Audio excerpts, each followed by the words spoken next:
So we're going to go ahead and start. I want to welcome everybody to this session today. Y'all having a good time? Yeah.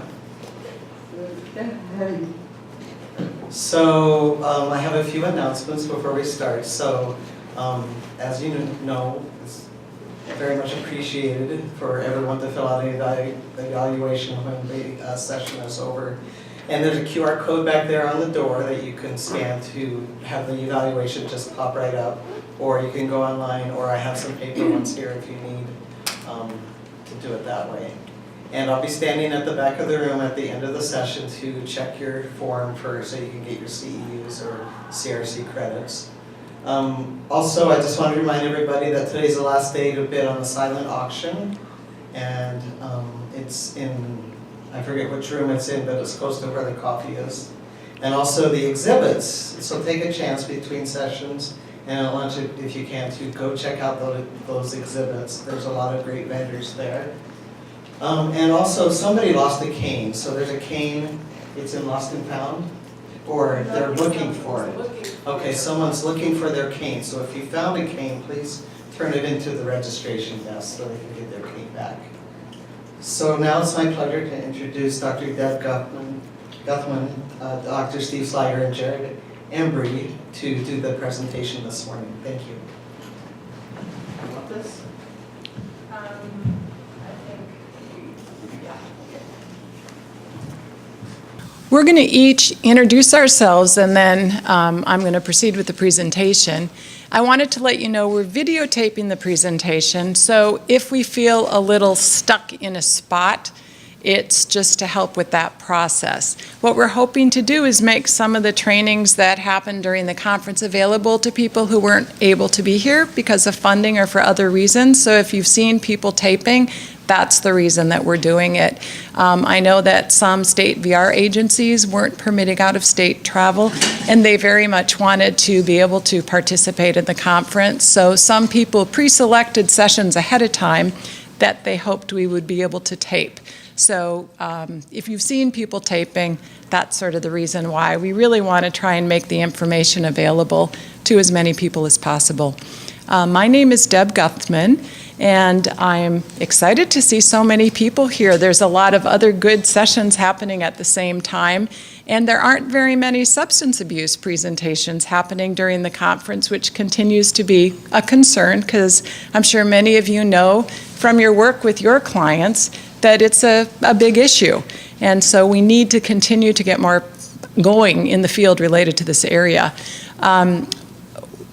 I don't know, some of you I don't want to spend a lot of time going through our bios, but back in 1989, we're coming up soon on our 30th anniversary, I was privileged to start the Minnesota Chemical Dependency Program for deaf and hard of hearing people in Minnesota, and have really continued work in that area since that time. It's really been a passion, and so I always welcome and I'm excited to see new people interested in new programs happening.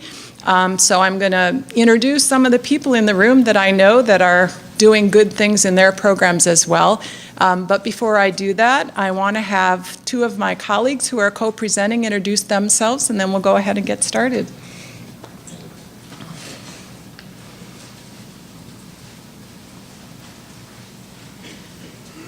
I'm Steve Sliger, and Deb and I are both past presidents of ADERA. It's a very good organization. If you're not a member, please join. It's been good for Deb. It's been good for me. I'm a professor at East Carolina University. My areas of interest are vocational evaluation and career assessment of people who are deaf, hard of hearing, late deafened, people who are deaf-blind. Those are some of my personal work in providing vocational evaluation, studying, presenting at ADERA conferences and things like that. So I got some other things I've done. I've been in Texas, I've been in Georgia, I've been in Illinois. I like to say that now that I'm in North Carolina, I'm going to stay there for a while. And that's probably enough about me. I look forward to talking to you. The reason that Steve is co-presenting, as part of a grant which funds the project I'm talking about today, we have an expert panel and we have an advisory board. And because some of the assessments are vocational or career oriented, Steve is part of that committee and panel, our expert panel. So that's why he's here today. That's the link for that. Yeah. Thanks. Okay. Jared? Good morning. My name is Jared Embry, and I'm very excited because this is my first time at ADERA.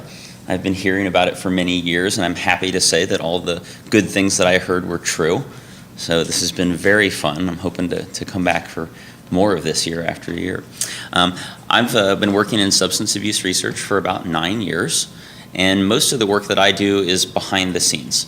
So I do a little bit of evaluation and a little bit of web development and setting up things to provide services remotely. So video phones, video conferencing, online portals to access resources. I also do a little bit of suicidology, suicide research, and a little bit of vocational rehabilitation research. But all of that is me working behind the scenes, making the technology work for the people who are providing the services. And just to let you know a little additional information about Jared, Jared works at Wright State University, and the grant that I'm funded for, and I'm a co-PI with Jo Wilson, who's not here, but you'll see her name on the screen. She is responsible for the money, and then I'm responsible for making sure that the program pieces happen. And she was very supportive of having Jared come to the conference to help us make sure our technology worked at every single session. So he's actually here helping, and she permitted him to come to do that role, paid for him to come to do that, and in addition, he's able to participate in the conference, but he has been a tremendous resource to us. So he's here setting up all of the equipment, and if you're doing presentations, be sure and thank him, because he's here on a voluntary basis, saving ADERA a lot of money because of the tremendous costs of equipment. So thank you, Jared. So he has a number of roles. Whenever we're in a panic with our grant, he comes in and saves the day. Another side note, as part of our grant, we work with OmniJoin, and OmniJoin is one of the sponsors of the conference in the exhibit area. Please visit them because they have been a tremendous support to the conference. And basically, OmniJoin is a web conferencing software, as I mentioned. They talked about it at the luncheon yesterday. And we mentioned that we have 12-step meetings through that process. Just as a side note, a couple weeks ago, some of the people who are running the meetings felt like they weren't able to fully use OmniJoin, and so Jared and I went online a half hour before one of the meetings, and we had 4 or 5 people there learning more about how they could make better use of OmniJoin when they were doing the 12-step meetings. So right now there's a men's group on Monday night, there's a general meeting Wednesday night, there's a text chat meeting Wednesday night, and a women's group Friday night. So right now, things are really going pretty well with the 12-step meetings.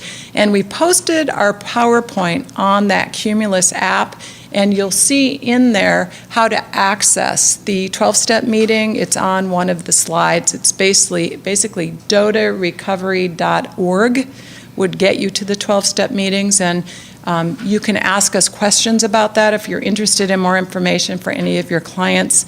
And I have business cards here. If you want to email me questions separately, that would be great as well. So we're going to do really 3 things today. And the learning objectives primarily focus on some of the more in-depth information, but the way we divided the presentation, I'm going to start by just giving some general information, where we're at with some prevalence data, because there isn't much, and people are always asking about that. And I'm going to talk about our grant and where we're at with the development of our online ASL assessments, because people want to know when they could start using them.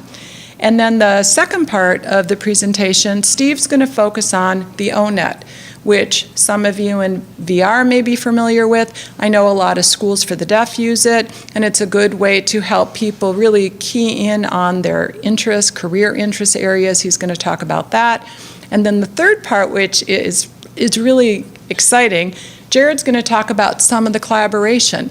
The whole concept of this is for the field to be able to use what we've learned, not just the online assessments, but the process for you to possibly replicate, developing your own surveys online, what we're using to do that. And Jared's going to talk about how you can use it for no cost, basically, and then some really exciting collaboration we're doing with the University of Michigan.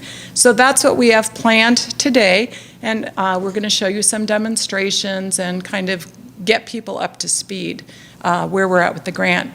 How many of you have heard me talk about this particular grant before? Denise has, Kevin, a couple people, so really not a lot of people. So some of you may hear a little bit of duplication, but because you wouldn't have heard us talk about it for a year, we've moved down the road with where we're at. And how many of you work in the field of substance abuse? So you really, that's your main focus, is doing substance abuse counseling or advocacy.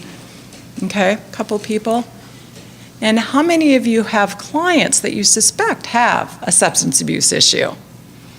Okay, now we see quite a few hands being raised in the audience, and I think that's definitely true for many of us. Just some general information that will help us know that there's a lot of similarities between the hearing population and the deaf population in terms of some of the data. So right now, we use a statistic of about 10% of the general population are using illicit drugs in the past month. Now, it says illegal drugs and has marijuana listed. We know that that's changing from state to state, but I'm still going to refer to it in that way because it's just easier for purposes of this. And I know that from discussions with people in Colorado, I'll pick on, Mary, it's really caused a lot of issues for them in the state as marijuana for recreational purposes has become legalized. So it is bringing people into the area, and without a lot of education for our deaf community, it causes problems. I think that just like with other kinds of prevention, if you don't have the information to help you make the decision, it's really a different situation than people who are making decisions, right or wrong, based on information they've been received. Many of our schools for the deaf continue not to have prevention in many areas of life skills, and that's a huge gap in services. But anyway, generally speaking, about 10%. So if you were to think about the deaf population, knowing the number of different illicit drugs, so not alcohol at this point, and I am again including marijuana, I just am curious what you would think would be the one that is most commonly indicated. If I was asked, what's your preferred drug of choice, what would I pick? What's my preferred drug of choice, self-identified by deaf clients? Just maybe call out and we'll repeat it for the audience. Meth. Heroin. Opiates. Okay. Well, actually, alcohol first, which we're not talking about, followed by marijuana. And these are statistics that have been collected in Minnesota.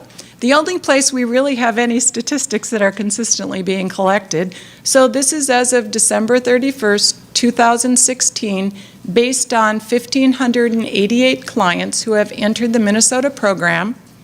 262 of them indicate their preferred drug of choice is marijuana.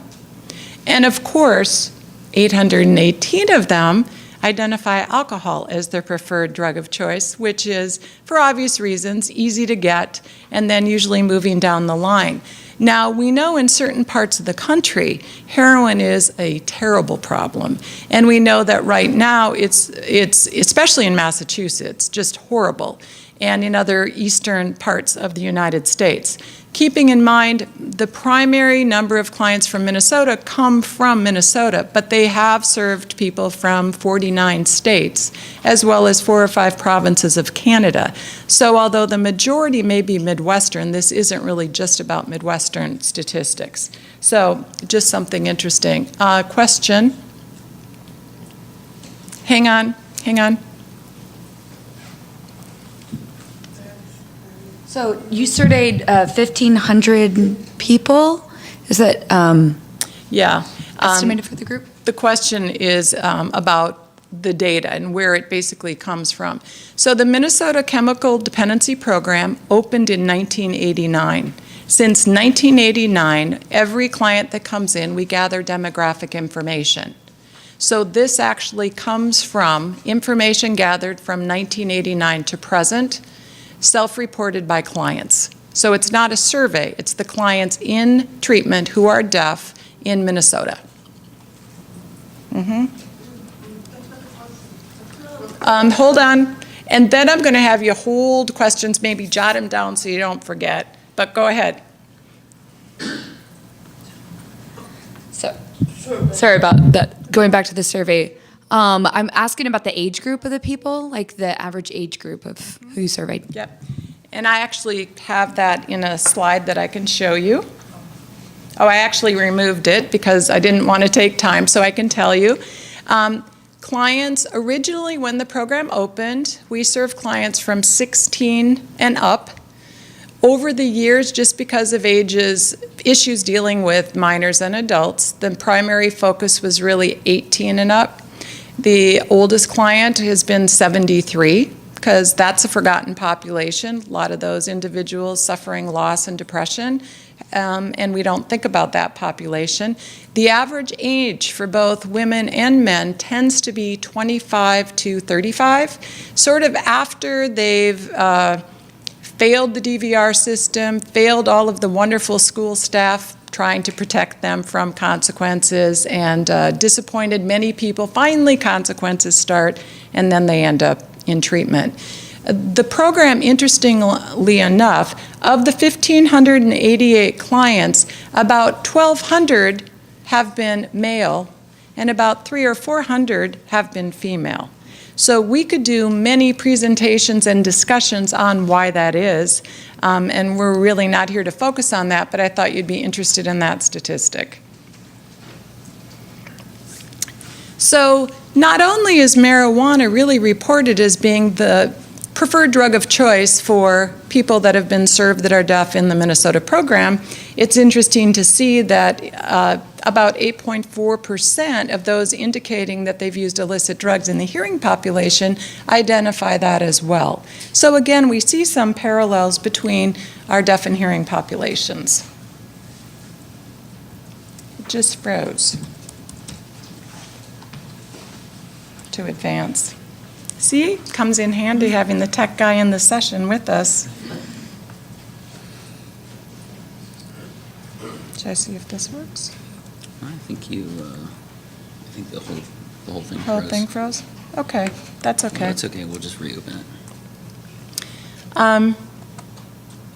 So while we're doing that, I'll just go ahead and start and tell you a little bit about the grant project, and then we'll go ahead from there.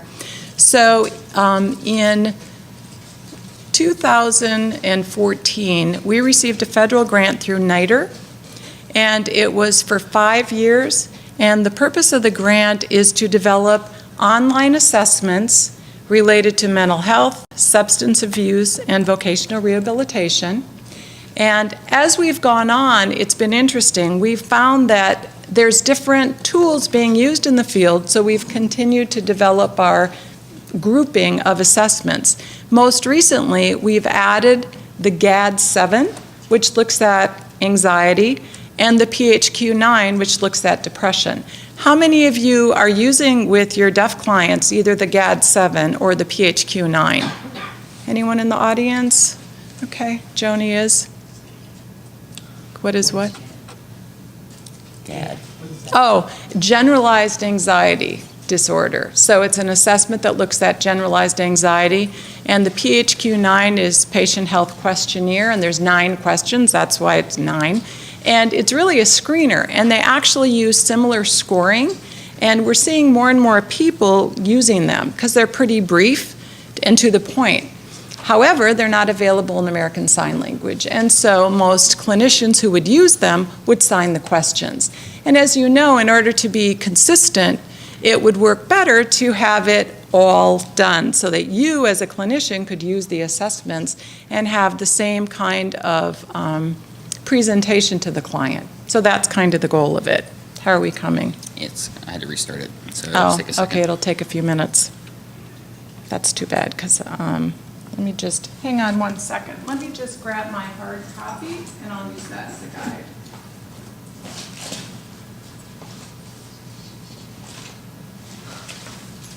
Isn't that the way it works when you're trying to videotape it, that we would have that kind of a problem?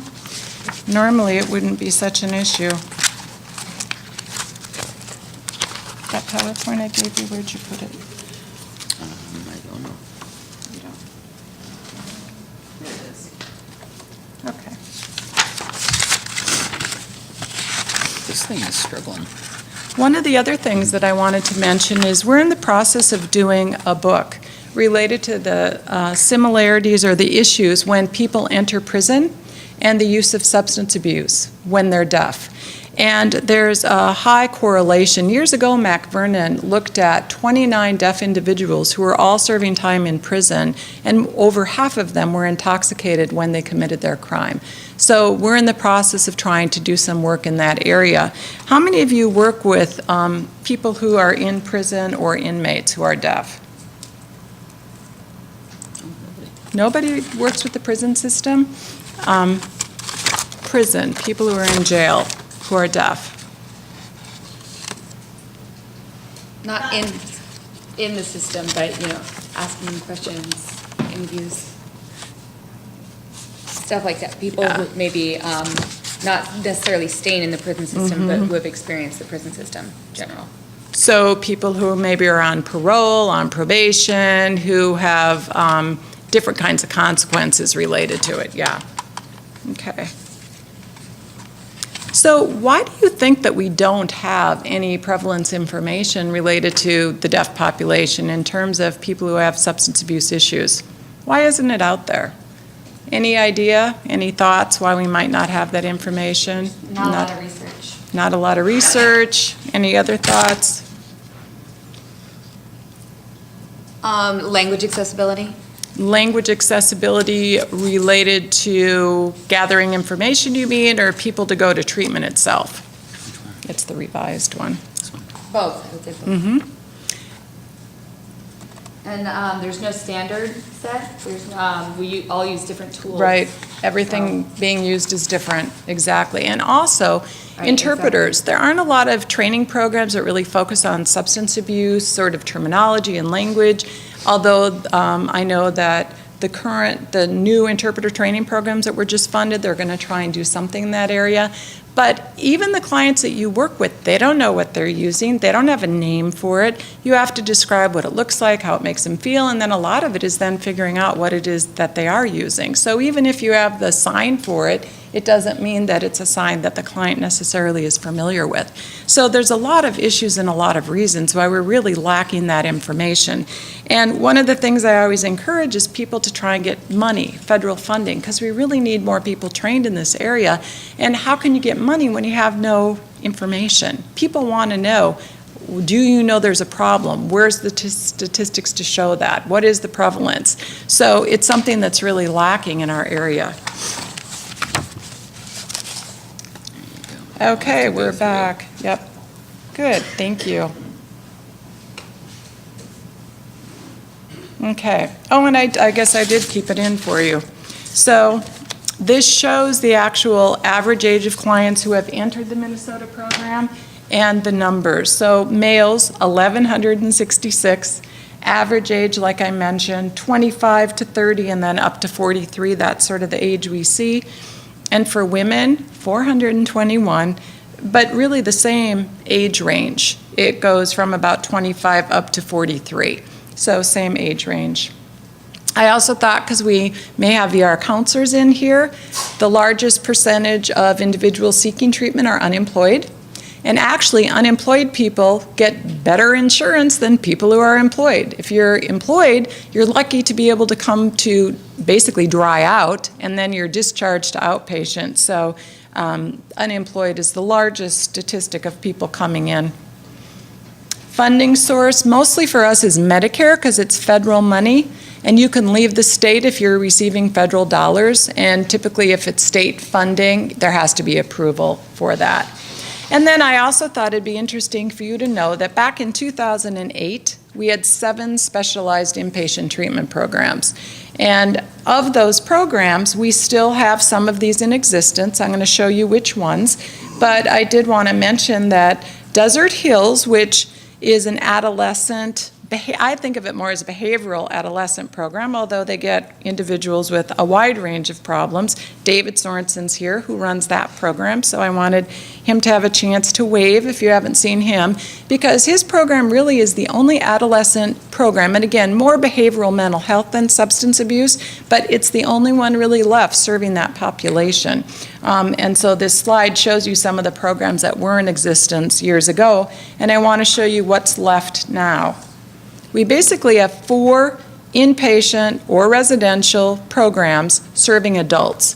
The Minnesota program, Awakenings in California, Norris Clinic in Rochester, who basically last when I checked had 2 clients, and if it's less than 2, they provide with interpreters.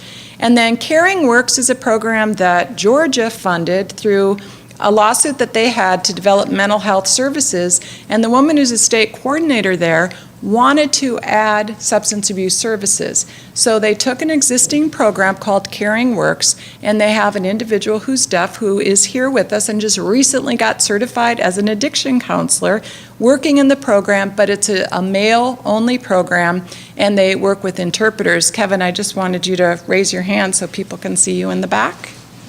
Thank you. Good morning. And Hello. congratulations for being certified. We need more certified deaf people. Now, I'm going to just finish and then I'll go to comments because I have a couple programs listed here that also are sober houses. We've got Signs of Life in San Diego, which is doing very well, and it's a sober house for males. And then there's a program in Minnesota that's opened a couple years that's a sober house as well, and we have someone here who's the case manager for that program. So that's great to have her here as well.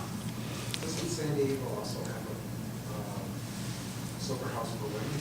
Question was, San Diego have a sober house for women? If they do, it's newly opened. Does someone know if it's been opened? Last I checked a few months ago, they didn't have, but I may be out of touch with that. Do you know about the San Diego program for women? Someone that went last fall and was in that program, so they did enter the sober.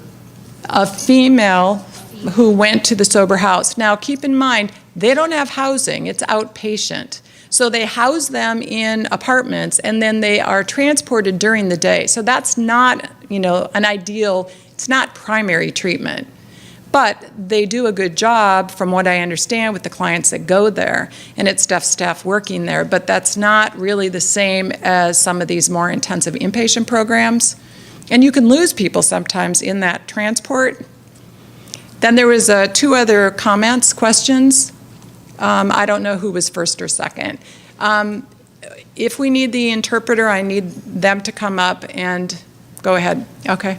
Maybe you will get to this, but do you understand why, for example, in Rochester, there are only 2 people there? Because the need, I'm assuming, is huge. Mm-hmm. Do you have suspicions why it's that way?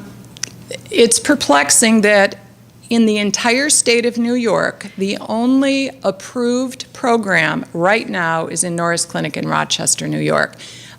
They've just hired a new person who's coming up to their substance abuse intervention prevention program that's through NTID. They'll be starting in another month or so. Some of it has to do with funding. Some of it has to do with people not wanting to travel that distance. And some of it has to do with the fact that if they have a smaller number, it's just interpreters that are providing the support, and then a person comes from NTID's program and does the counseling. They used to have a large enough program where they had their own counselors in-house. So again, we could spend the whole time, and I'm looking at the clock, so I don't want to.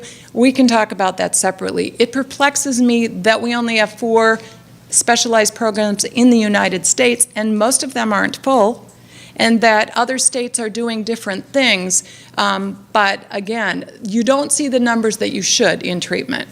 Okay, this person, then over here. Well, that's kind of along the same line. I noticed that was it youth programs where you had 4 or 5 or 6 listed up there, and you said now there's only 1, and that person's here. And my question is, okay, so what happened to them? The programs in Florida had to do both of them, some ethical and some funding issues. We'll just put it that way, and we can talk about that a different time.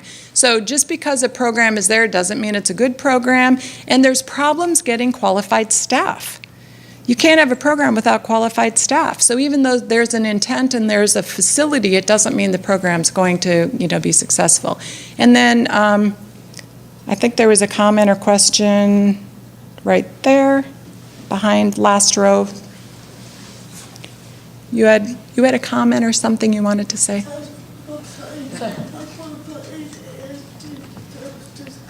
I work for a sub, can you say the spelling again?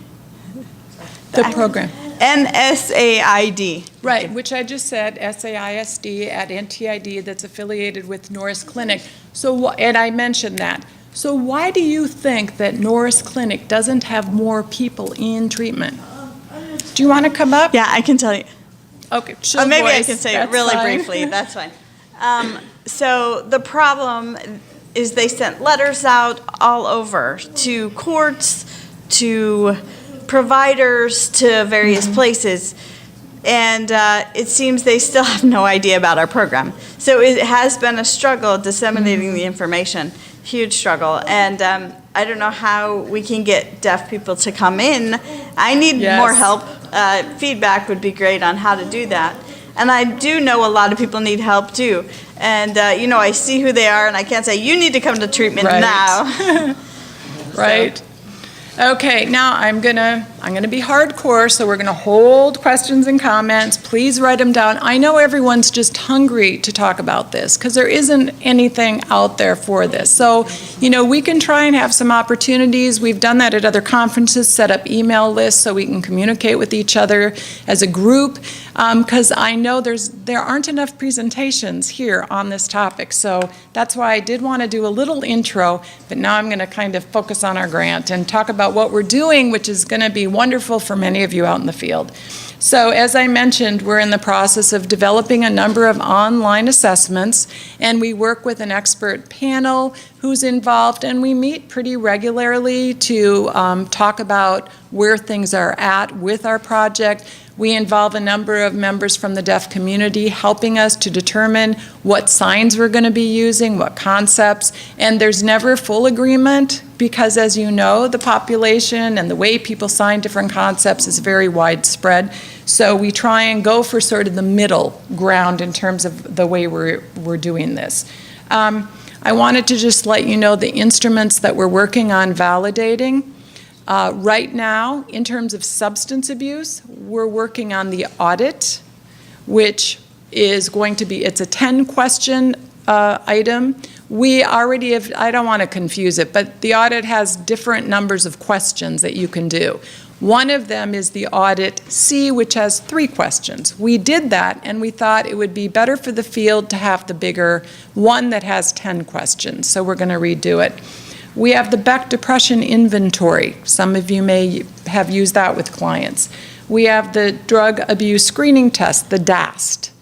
I already mentioned about the PHQ, the one that focuses on depression, and the GAD-7. We have one that looks at self-esteem. We have one that's 5 items that looks at satisfaction with life. We have the ONET, and then we have the GAIN. And I'm going to show you some examples of a few of these. I know in Kentucky, the GAIN is used in the public schools. And so they're very excited to have something available in sign language. The process that we use is basically forward translation, back translation, reconciliation of the back translation, cognitive interviewing, and field testing. And I'm going to touch on each of those so that you have a better understanding of what that means. One of the reasons there aren't many things in the field is because of how very complex, time-consuming, and tedious it is to translate anything from one language to another. So forward translation would be if we had the sentence, Mary had a little lamb in English. Forward translation is figuring out what ASL glosses we're going to use to get that concept across in American Sign Language. So we have a team of people who work on that first step. So that's taking it from English to American Sign Language. Then we videotape, and that's Jared's role. He's in Ohio, he's videotaping our sign language model with a team of people who have kind of come up with what's the best way to sign Mary Had a Little Lamb, and we come up with video clips, okay? So that's the first process. Then we have a group of people watch that video that we've developed in ASL of Mary Had a Little Lamb online and put down in English conceptually what they think they watched.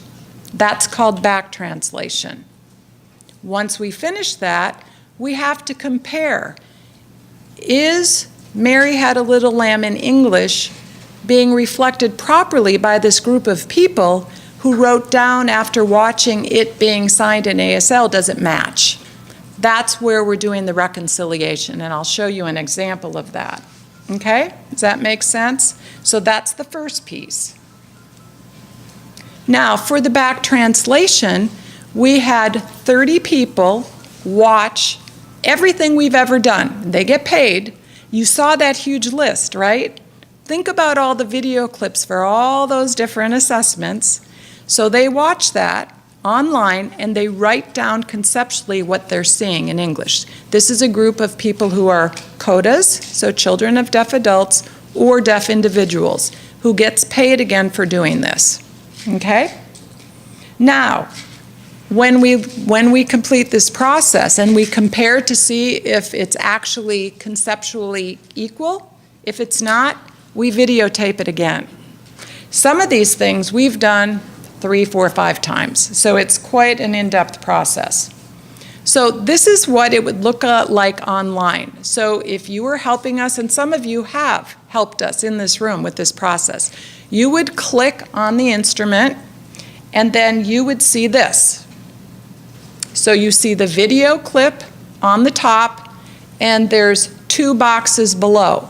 In the top box, you write down conceptually what you saw, and in the next box, you write down comments. You know, if you thought it was really good or you had concerns, you would write any comments. Then we transfer that into an Excel spreadsheet, and we look for any kind of issues that might come up, and I'll show you what that looks like.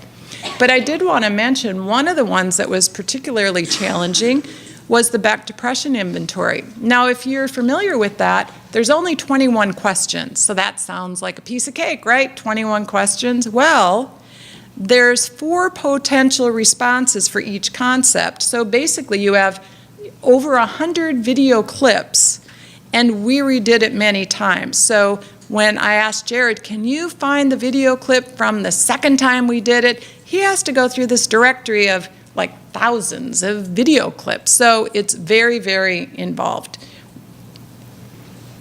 To make matters worse, in the back depression inventory, all of the questions have 4, and then all of a sudden 2 of them go to 7.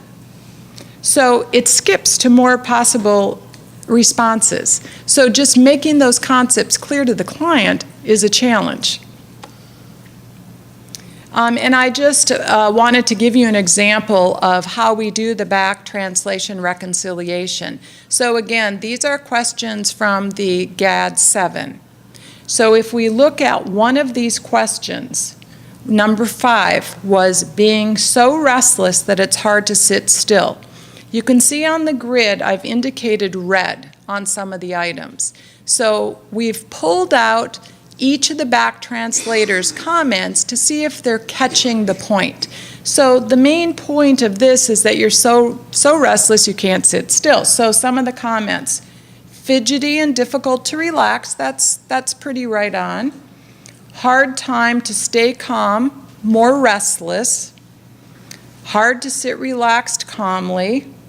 Feel jittery. So overall, it seems like most people of our back translators really did conceptually understand the ASL they saw. Okay?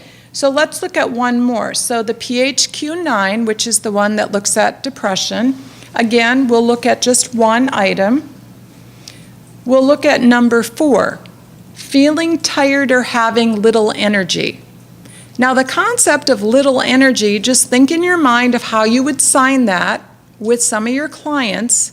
You know, we know the sign energy. Some people use a more English sign, energy, which has an E in front of it. We were trying to sort of avoid doing that if we could. So conceptually, again, if we had more time, I'd have some of you come up and show me some thoughts that you might have. It's not plugged in. It's plugged in there, but not in the other area. So this is interesting because one of the individuals said, in the past 2 weeks, have you been tired or had no appetite?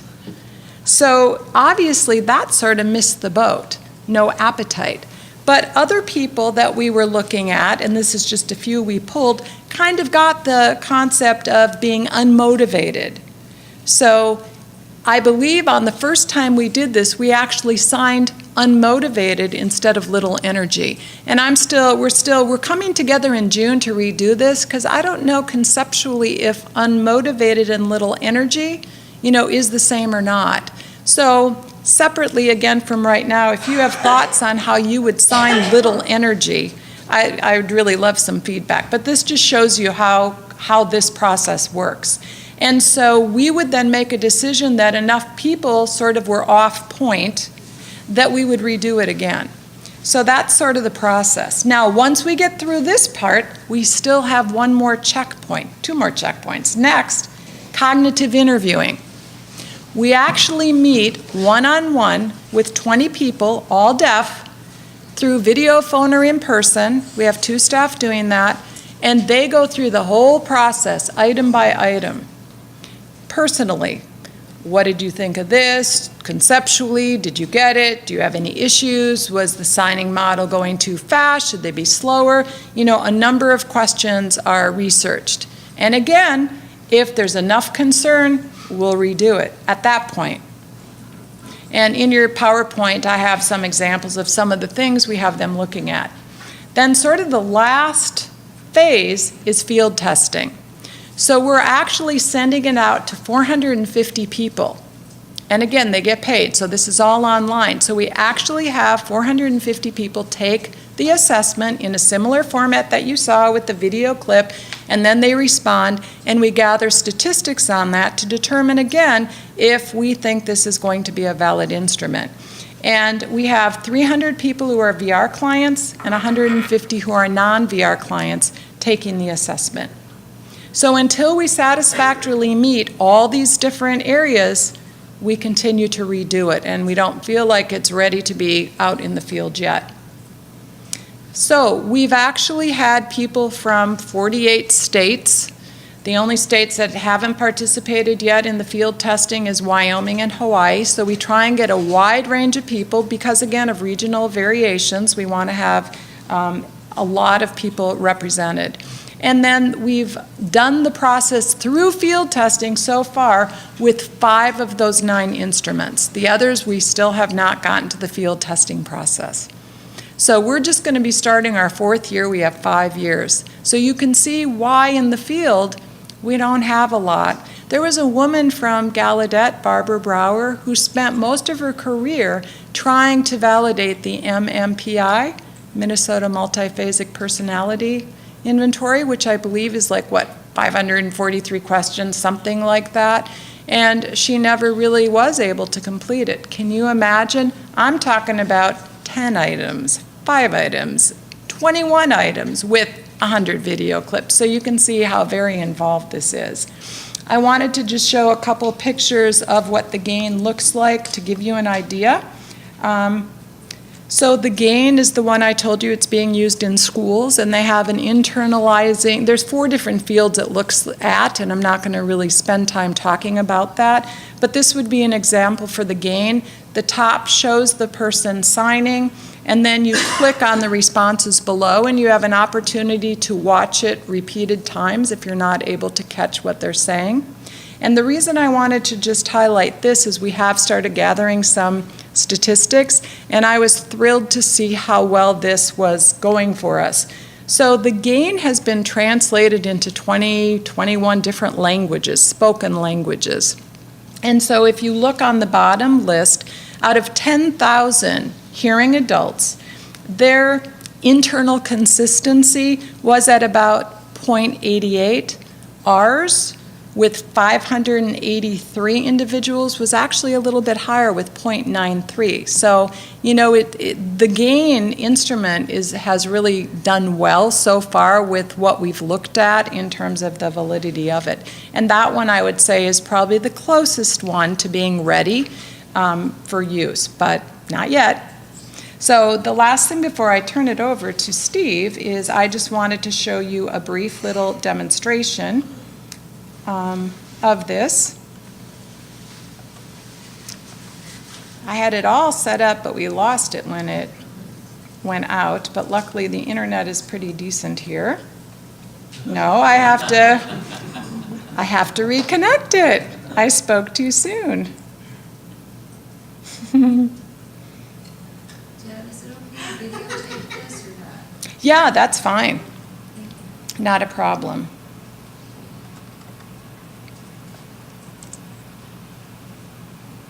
Okay.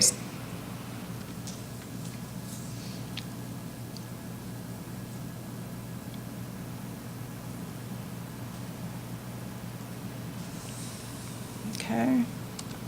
I'll just show you a few of the responses below.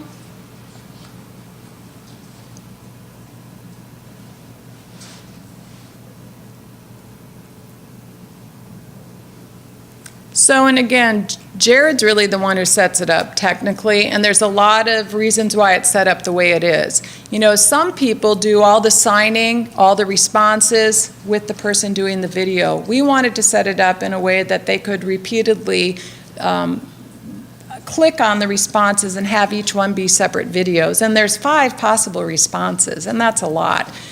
So they would be doing this on their laptop, so they would be able to, you know, repeat it, make the picture bigger as many times as they want. So I just wanted to show that one to you.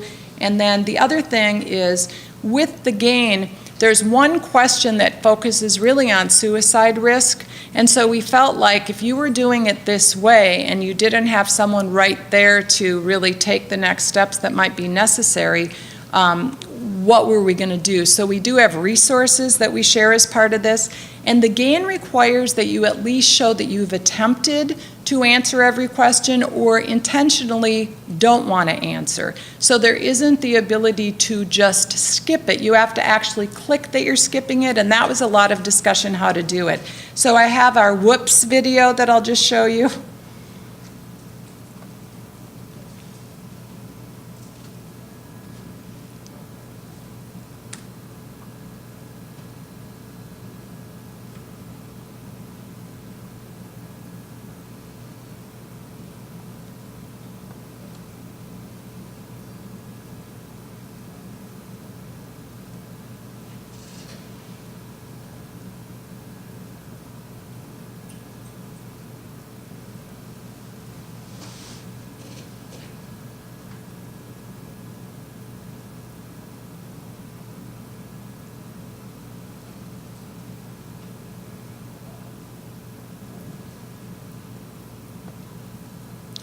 Now that's got a lot of language in it. The only reason it would pop up is if a person didn't fill the little bullet hole. And then we have resources that come up. I'm going to just show you one other example, and this is the PHQ-9.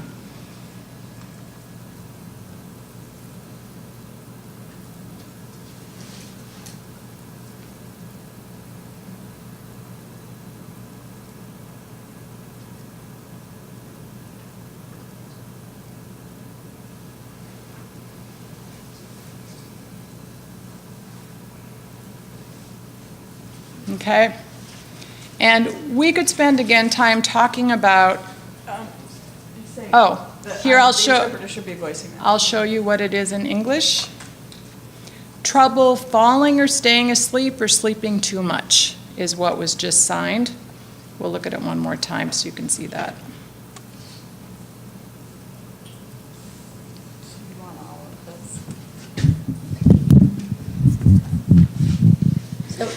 Or when you go to bed, if you're staying awake after you're in bed, if you're restless upon trying to fall asleep and can't get to sleep, or if you're sleeping quite a bit. So if there's time at the end, we're going to talk about, any concerns or reasons for the sign selection. And some of these are still being redone. They're not finished yet, so keep that in mind. I'm going to turn it over to Steve.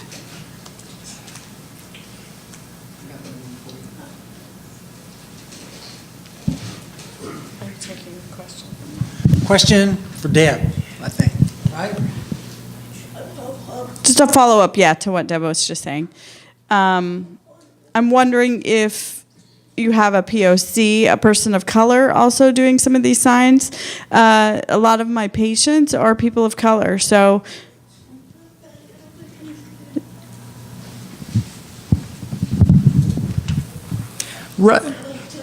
It's just an idea. I love what you're doing. It's beautiful work. No, I totally agree with you, and it's a concern because you need to find someone who has the presence in front of the camera as well as trying to be as diverse as possible, and at this point, we don't. And we're trying to use, because the Wright State University is actually in Dayton, Ohio, and because it's being redone so many times, it's the kind of some limitations are trying to have a local person. Just because of cost, if you're retaping some of these 4, 5, 6 times, it's been a challenge to try and do that. So we've kept kind of the consistency of the same persons. I totally agree with you, though. That's definitely a limitation. Thank you.